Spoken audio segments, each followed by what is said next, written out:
Hello, everybody, and welcome to the Glory Reds podcast. And it's your boy Don Benito.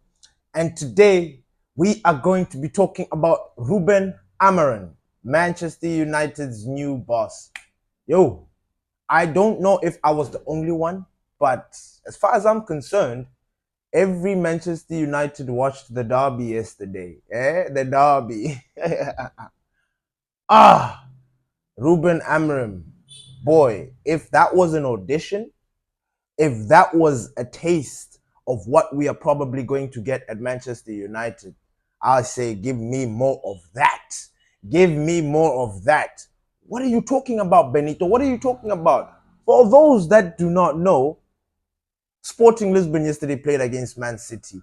And as if you know, the situation is like that was like a Manchester derby because we had our guy there representing us, and let me tell you something.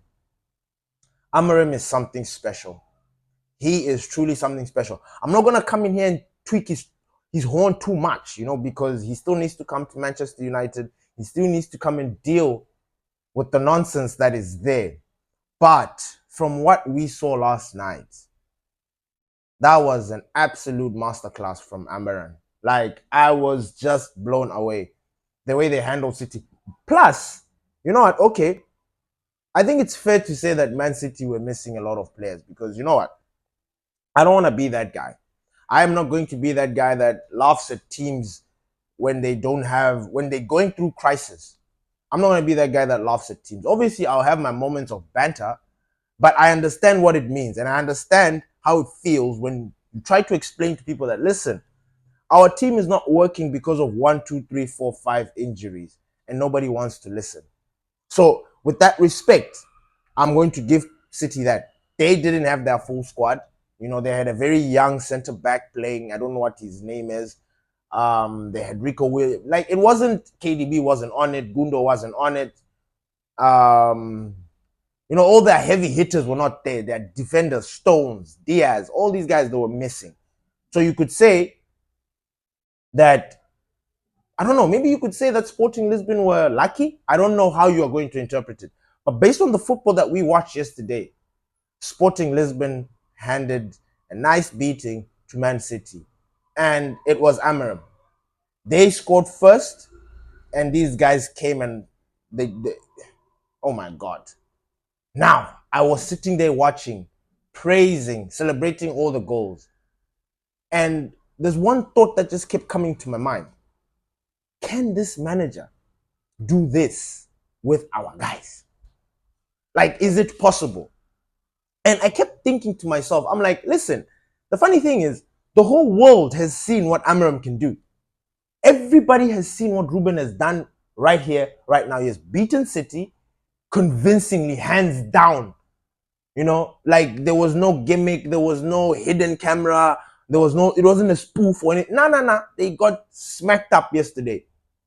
That Victor Gyökeres is a beast. He is somebody that I think that Manchester United should keep their eye out for because he's the hottest thing right now.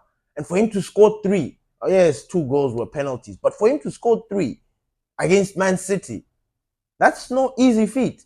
That's not something that I like to say. It's not milk. It's not easy. But he did it. He did it nonetheless. And man, yesterday's game was just amazing. But can we please talk about Amorim's tactics a little bit? Because I think this is where a lot of us are worried about. But at the same time, as I was watching that game yesterday, I couldn't help think, but listen, we have the players for this system. We do. In the beginning, when we were sitting there thinking about Amorim coming in, playing this 3-4-3 or 5-3-2, whatever you want to call it, I just kept thinking, do we have the players? The style of, because a certain style of play deserves certain kind of players, like players with a different kind of attitude, mentality, whatever you want to call it. You can drill a certain player into becoming different, but there are certain players that possess unique qualities for that. So, for example, Amorim loves, what is his name? Diamonde.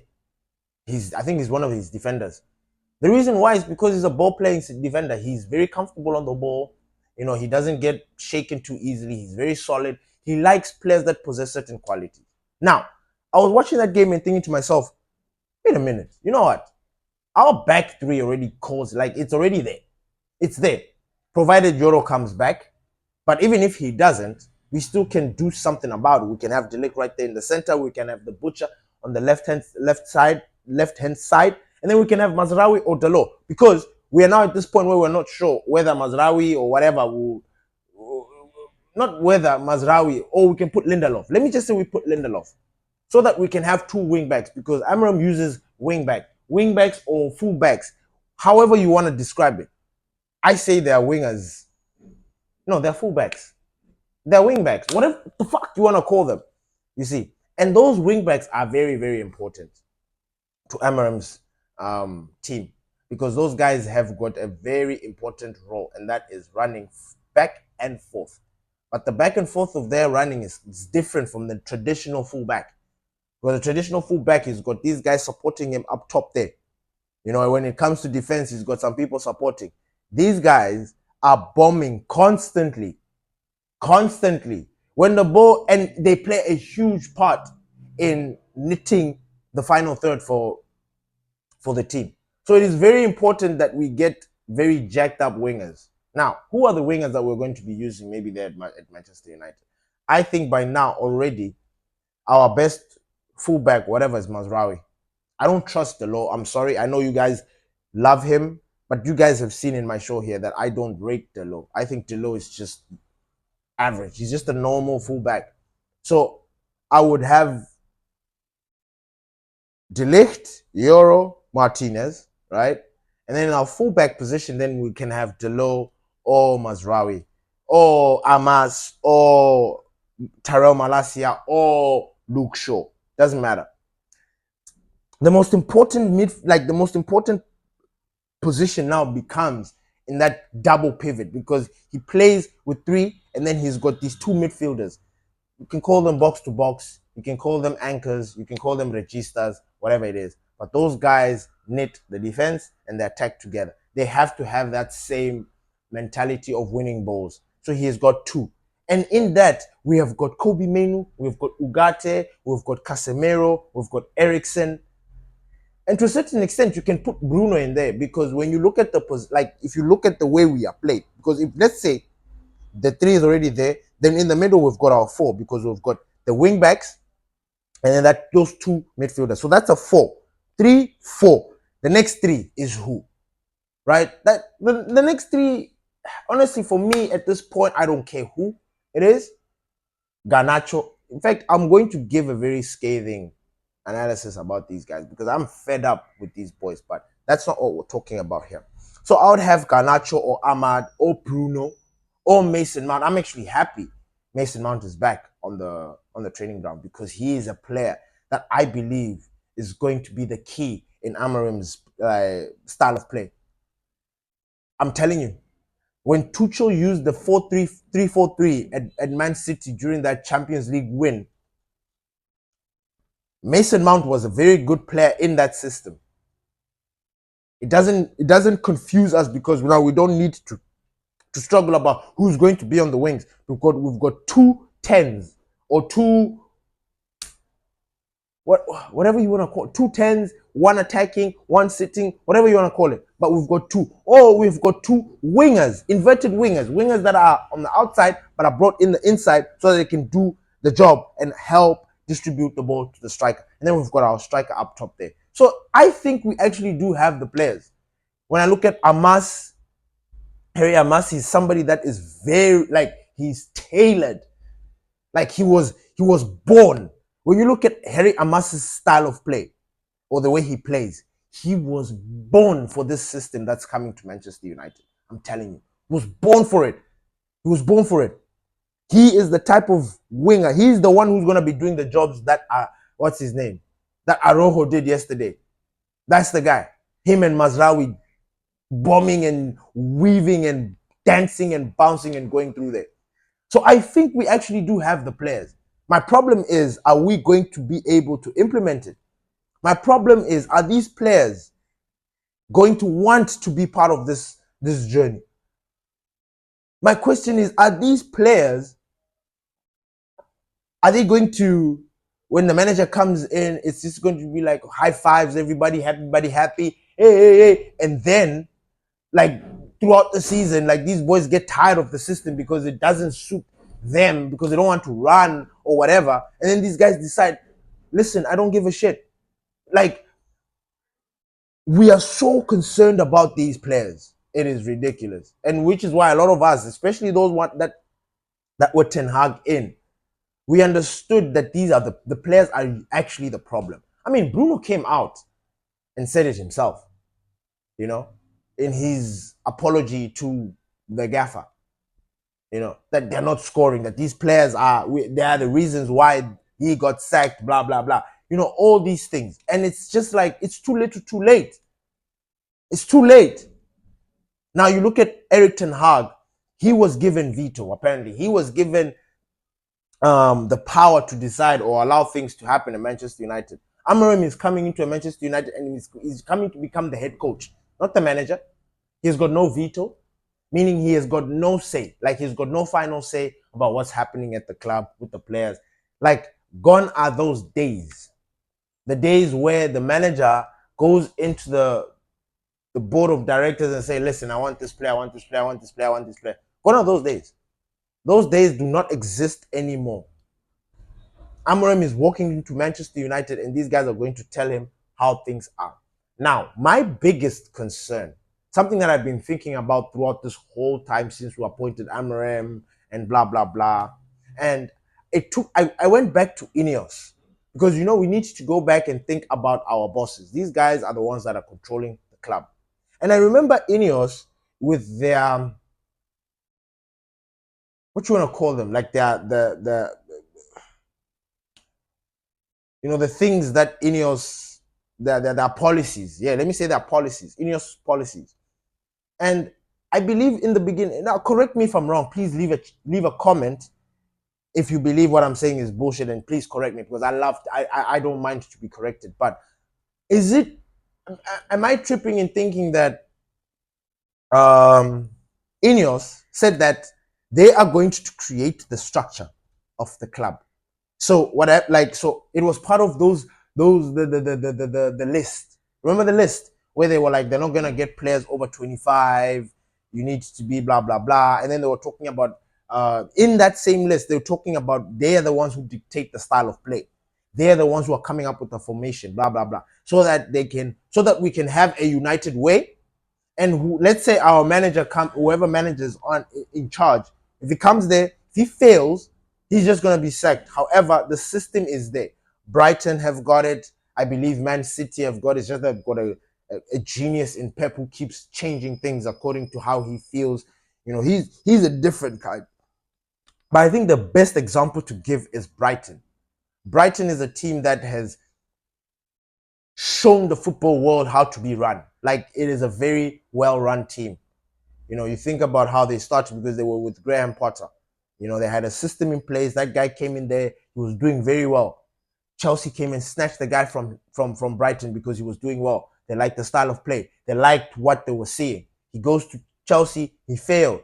But the system at Brighton remained. The next manager came in there and he did I think it was De Zerbi. De Zerbi came in there. We thought, oh my God, De Zerbi is a genius. Yeah, he could be a genius. He did add something to it. But the style of play was the same. Like, how they want to play remains the same. And I believe the style of play and how they want to play is directly correlated to signings. Because if you don't know where you want to fix, how are you going to fix if you don't know what position or what area on the pitch you want to sort out, how the hell are you going to go out there and get the player? Now, the only way you can have that is if you know how your team is. So I kept thinking to myself, Ineos have come here with very strong policies, very like dismissing people, all this other jazz. And I couldn't help but think, are these guys going to allow Amorim to come there and do his thing? We failed with Jose Mourinho. We failed with the counter-attack in Ole. We failed with the gang press with Ralph Rangnick. Eric Ten Hag was trying to bring total football, but it didn't happen because of the players. Now Amorim is coming in with a different style of play. The 3-4-3. Something that we have not Like, when you look at the history of Manchester United, I don't think, yes, maybe there were times in games where manager did alter things and then we did have a formation of a 3-4-3. But for as long as I can remember, I do not think there has been a time where Manchester United has had a formation or gone into a game with a formation with 3 defenders. I don't think that has ever happened. Correct me if I'm wrong. Please leave a comment in the comment section to correct me, please, so that I can jack it up. But I don't remember. We've always had 4 defenders. We've always had wingers. So it's something that is new. Now, history has shown that our players don't like new. They don't like change. And if it does, they can throw you under the bus, which is where it comes down to, like, can Amorim succeed at Manchester United? Or is he already destined to do, like, is he doomed to fail? Because if he's thinking about going in with this 3-4-3 and Manchester United are like, no, we want our 4-2-3-1, how is that going to happen? Is he somebody that can adapt, Amorim? Is he somebody that can change our fortunes with the way we're playing?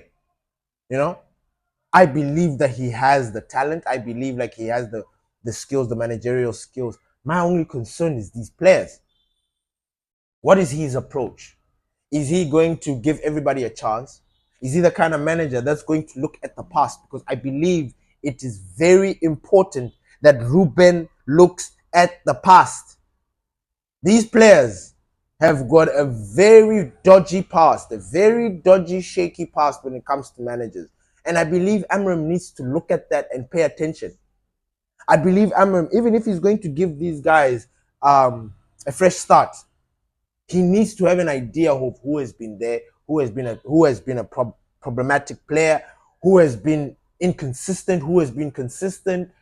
All those things. He needs to reward the ones that have been working hard, and those that have not been working hard need to be put on check. You understand? You look at the situation that's going on right now, which is now moving into the point that I'm trying to make. These players, there's zero bounce back. We played against Chelsea, and that Chelsea game, we could have won it. But there is just some, and I'm sick and tired, I'm fed up of this. Because what happens is, when you go in on certain players, it looks like you don't care about these players. And the fact is that's not true. I'm getting tired of Garnacho. I don't care how high his ceiling is. We are at the bottom half of this league because we are not scoring fucking goals. And we are rewarding these kids because now he's creating chances. In what world? In what world do we reward people for creating chances? He's now having, look, Garnacho plays some of his best football when he comes off the bench. We've seen it this season. When we started this season, Garnacho wasn't in the starting lineup. You guys were crying out for Garnacho. Oh, he needs to start. Nah, let him chill. There's Ahmad, there's Rashford. Fuck. We've got good we've got good wingers. Let them rotate. And at this point, nobody had actually cemented. We were the ones who were saying that, listen, it has to be Garnacho, it has to be Ahmad. Because we knew that Rashford, based on him being a senior player and the numbers that he pulled in, we just felt like, listen, Rashford, you've lost that power. You've lost that thing where you would, in the starting lineup, we want you at that left-hand position. Garnacho started off coming off the bench and scoring, and he was more deadly, more effective. He looked more hungry. Now we start him, and then poof. And it was immediately, even after, when we started playing him coming off the bench, once he started, the goal stopped. They started coming in as they did, but then once he started, the goal stopped. And when I say stopped, I don't mean completely, but he wasn't scoring with the much intensity and energy that he was scoring when he was coming off the bench. I'm sick and tired of giving these guys chances. Rasmus Højlund, I'm fed up. I am fed up. And I know this sounds scathing, and I know this sounds harsh because it's still too early. But you see, it's that mentality of it's still too early. Now let's give him a chance. No, we're going to get frustrated later. Why not pick it up right now and sound the alarms right now? so that these boys can know that, hey, we're not doing something right. I'm sorry if they know that we are talking about them, because they read the social media. They're on social media. They know exactly what's going on social media. So they know what we're talking about. If we can sound the alarm and talk about this thing, I think these players will change their attitude. I'm looking at Victor Gyökeres yesterday, and not once did I see him get bullied or muscled out of the ball, falling. Rasmus Højlund, that's his staple. Like, as a striker myself, like you were told back in the days that you need to stand your ground, be strong. Didier Drogba, Samuel Eto'o, you stand your ground. Wayne Rooney, like you stand your ground. Sergio Aguero, Karim Benzema, you are tough. As a striker, you cannot afford to be pushed off the ball easily all the time. And that's what I see every single time I see Rasmus Højlund. And I'm getting tired of it. And I know if I complain about it, it almost looks like I'm looking for clicks, or I'm trying to be that fan that is trying to. No, I'm not. It is a concern. And if we don't address it and say, yo, can you stop that? Because that is now becoming a bad habit. It's becoming a bad habit. Every single time Rasmus Højlund is about to receive a ball and somebody is on his back or somebody is next to him, I always believe he's going to lose the ball. Now, is that the fucking feeling that you want to have throughout the game? If you guys are not seeing it, cool. I implore you to watch what I'm talking about. And then you bring Xerxes in, who is not, like, at this point. And look, I'm not shitting on Xerxes, but I'm just talking about the striking situation. You know, I'm trying to highlight a point in that striking situation. There is an issue with our striking situation. We thought we had fixed it. We have not. We have not fixed that issue. We complained, oh, Anthony Martial, we're looking for a striker, We have not fixed it. And those guys are not helping. I'm sorry. To me, they're not helping. We need more. I need more. I need a striker that shows the defenders of his presence. You look at Gyökeres yesterday against City, he was showing it, man, he was in and out of the, like he was, and when my boy Rasmus there, like I like Rasmus. His goal conversion rate, whatever you want to, the ratio, whatever, is good. You know, he's one of those players that just needs one opportunity to bury a chance. But how that one opportunity, when does it come? Like, conditions need to be met for that condition to, for that moment to happen. And then we'll get a goal. Like, nah, I'm tired. So Garnacho needs to be dropped, in my opinion. He needs to be dropped or he needs to come off the bench. Like, I don't care.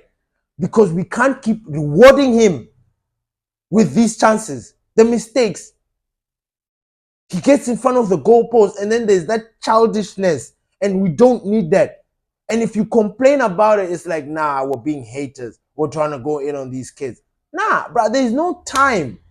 There's no time. If people are going to sack the manager because the results are not there, then these fucking players need to know. Do you understand? I don't know if that makes any sense to you. I mean, we were here busy shitting on Eric. People were here shitting on Erik ten Hag, saying that he is to blame for how we played, blah, blah, blah. Then you look at Erik ten Hag, he leaves. And it's the same bullshit. Nothing has changed. And nobody's complaining.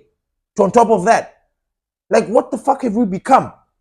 Why are we afraid to voice out what's going on? And then the killer, which is something I should have added in the beginning. So the PGMOL and the VAR and Ed Woodward, all these bastards who, for the second time, or if they're not the third time this season, have made a call that has directly impacted us, whether it be our challenge in the league, whether it be points, whatever it is, but it has directly affected us. And you look at right now, they are only saying that was not a penalty. Yeah. They're saying now. Just like how they said, no, Bruno's thing shouldn't have not been given. That's where we are right now. That's where we are. So Erik ten Hag got sacked because we got beaten. If we drew that game, there would have been a little bit more time. I personally think so. I personally think so. Because when you watch that West Ham game, West Ham were nowhere to be seen. We dominated that fucking game. We had those guys on a chokehold. Yes, we were complacent in so many ways. But at the end of the game, we were the ones that played football. We were the most dominant side, but we lost. Do you understand? It's like Brighton, the Brighton game, the first game in the season. Brighton didn't play well. We dominated that game, but we lost. What the fuck? So when you lose, nobody gives a shit. Nobody gives a damn about the chances that you created, about the things that you did, could have, would have done. Nah. So for me at this point, I'm sick and tired of Garnacho. I'm tired.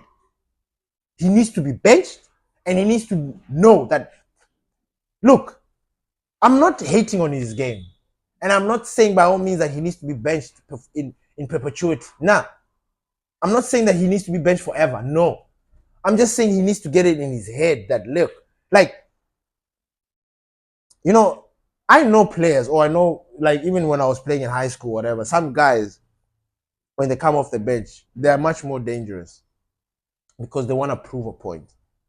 And I think we've seen glimpses of that with Garnacho this season, beginning of the season, unless maybe you have forgotten. But that's what was there. The rotation of that front three needs to make sense. It does. And I think Ruud van Nistelrooy, like, even with this coming game, if Garnacho starts that game, I'm going to lose my mind. I'm going to lose my mind. Because I look at also at the substitutions that have been happening. And I know I've been shitting on Rashford, but I would have rather taken out Garnacho than Rashford. Because Rashford, in as much as he's also not playing well, he's doing way better than what Garnacho is doing, unfortunately. And when I say that, it even sounds shocking, but he's more balanced in his game. You look at the way Casemiro went in on Garnacho for him not defending. You know, I loved that. I loved seeing it. He ripped into Garnacho. You know, Garnacho had this stupid, like, he looked like a kid, as he is, you know. Like, fuck, man. You can't be running there, waste the ball, and then you not track back. You know, they need to be called. I need to see more of that. Really. And I need to see that being done amongst even the senior players. Like, I want to see Casemiro go in on Bruno like that. By the way, Bruno, I'm not vibing with Bruno. Bruno and I were not vibing. Something is not right. I know Bruno. I know the player that he is. I know what he's capable of. I know I'm not going to come here and say that he's shit.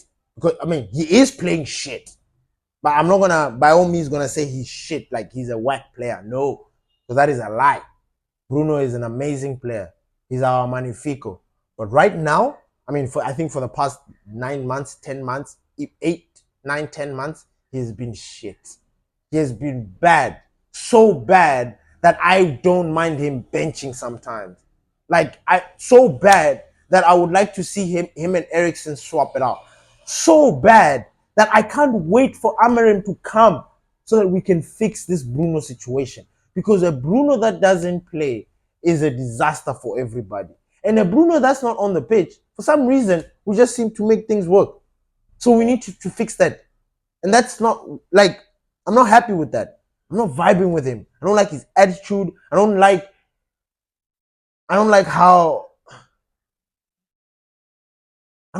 he's being too complacent, too careless with the ball.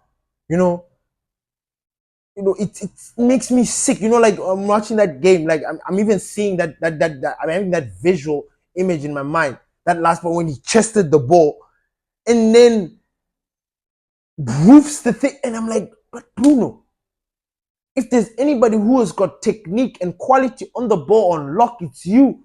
But here you are playing like a player who has been playing in, you know, like you're like Morocco Swallows or some shit. Or Palape United. Like, what the fuck? What the hell is that? I hate it when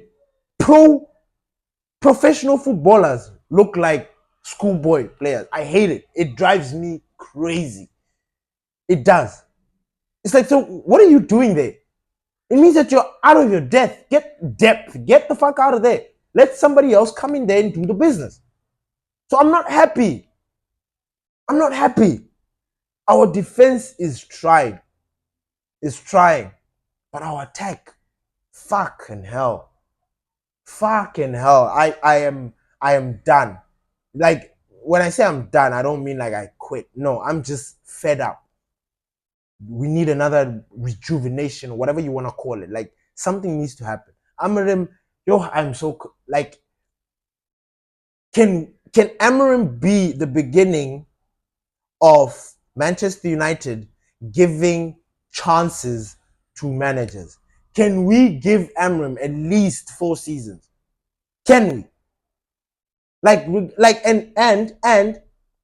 when you give him these seasons, I think you also need to take into account um, mitigating circumstances. And I say this in particular, I'm talking about Erik Ten Hag's second season. Erik Ten Hag's second season, in fact, Erik Ten Hag was doomed from his second season. And I'll tell you for why. Because the injuries were plagued, everything that went bad, like that happened during that second season, that was wrong, went wrong, right? Players were running away, injuries piled up, people didn't step up. It was like we had used all the energy that we had in the first season. You know, it was funny. It was weird. We come into the second season, then injuries, and then the players also kind of like check off. You know, they checked out. It was almost like they were playing, but it was, what's the word? It's like they were late, like they were touring, like they were, it's like they were suffering, and it was like it didn't make sense, you know. But again, I acknowledge that the injuries played a huge role because we did the chopping and change, and even then, with that, we did try to hold ourselves together, but we ultimately failed. Our attackers have just been completely off, off, off. We're talking about the chances. We're talking about that Paul Scholes thing when he said that those guys are not good enough. Man, we had that conversation a month and a half ago. Can you imagine? Or maybe a month ago. We've given these fucking guys chances. Was Paul Scholes right? Are these boys not good enough? Are we wasting our time with these players? Should we be looking into other signings? I mean, we did, but Erik Ten Hag was not given those players that he really truly wanted. We wanted a different winger.